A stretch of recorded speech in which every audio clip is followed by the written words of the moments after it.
যে আমলটা ফজরের পরে করলে যোহর পর্যন্ত আপনি কার জিম্মায় থাকবেন? আল্লাহর জিম্মায়। যোহরের পরে করলে আসর পর্যন্ত কার জিম্মায় থাকবেন?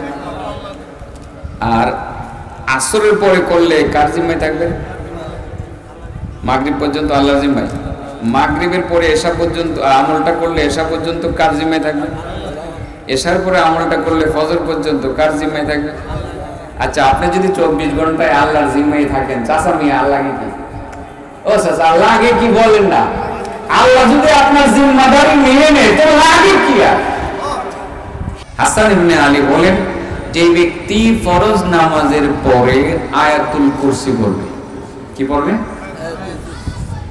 ফরজ নামাজের পরে আয়াতুল কুরসি তিলাওয়াত করবে, কানা ফি জিম্মাতিল্লাহ, সে আল্লাহর জিম্মাদারিতে চলে যাবে ইলা সলাতিল উখরা, আরেক নামাজের আগ পর্যন্ত। তার মানে যদি ফজরের নামাজের পরে আপনি আয়াতুল কুরসি পড়লেন, যোহরের নামাজের আগ পর্যন্ত আপনি আল্লাহর জিম্মাদারিতে থাকলেন। আল্লাহ ডাক দিয়ে বলেন, বান্দা তোর আর কোনো টেনশন নেই, আমি তোর সমস্ত সমস্যার সমাধান করার জিম্মাদারিটা নিয়ে নিলাম। ও বান্দা, আমি যদি তোরে মৃত্যু দেই, তোর মৃত্যু যদি হয়ে যায় বান্দা, তুই মনে রাখবি আমার জিম্মায় তুই থাকলে আমার দায়িত্বে তুই জান্নাতে যাবি। সুবহানাল্লাহ।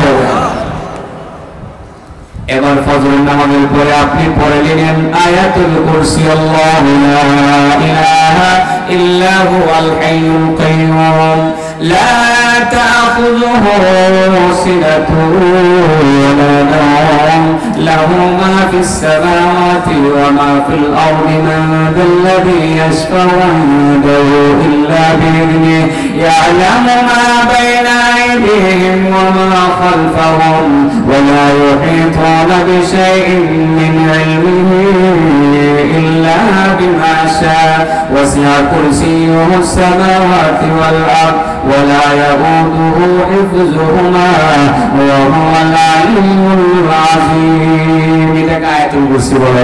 রাসূল বলেন, যে ব্যক্তি ফজরের নামাজের পরে আয়াতুল কুরসি পড়বে, যোহর পর্যন্ত আল্লাহর জিম্মাদারিতে থাকবে। যে ব্যক্তি যোহরের ফরজ নামাজের পরে আয়াতুল কুরসি পড়বে, সে আসর পর্যন্ত আল্লাহর জিম্মাদারিতে থাকবে। যে ব্যক্তি আসরের ফরজ নামাজের পরে আয়াতুল কুরসি পড়বে, মাগরিব পর্যন্ত আল্লাহর জিম্মাদারিতে থাকবে। যে ব্যক্তি মাগরিবের নামাজের পর আয়াতুল কুরসি পড়বে, সে একেবারে এশা পর্যন্ত আল্লাহর জিম্মাদারিতে থাকবে। যে ব্যক্তি এশার নামাজের পরে আয়াতুল কুরসি পড়বে, একেবারে ফজর পর্যন্ত আল্লাহ পাকের জিম্মাদারিতে থাকবে। আমলটা চলবে কিনা? হ্যাঁ, এটা কোন সময় জানি পড়া লাগবো? ফরজ নামাজের পর। তাহলে নামাজ লাগবো। অনেকে কইতে পারে যে আয়াতুল কুরসি পড়ে লাগবো না, আল্লাহর জিম্মাদারিতে থাকবে না। নবী কইছে আয়াতুল কুরসি পড়া লাগবে নিয়ম মতো। ওষুধ যে খাইবেন অ্যান্টিবায়োটিকটা, এটা বাদ খাইয়ে খাওয়া লাগবে। কি খাইয়া? বাদ খাইয়ে অ্যান্টিবায়োটিক খেতে হবে। বাদ না খাইলে অ্যান্টিবায়োটিক বেশি কাম করতো না। তাইলে ফরজ নামাজের পরে চলবো না আমলটা।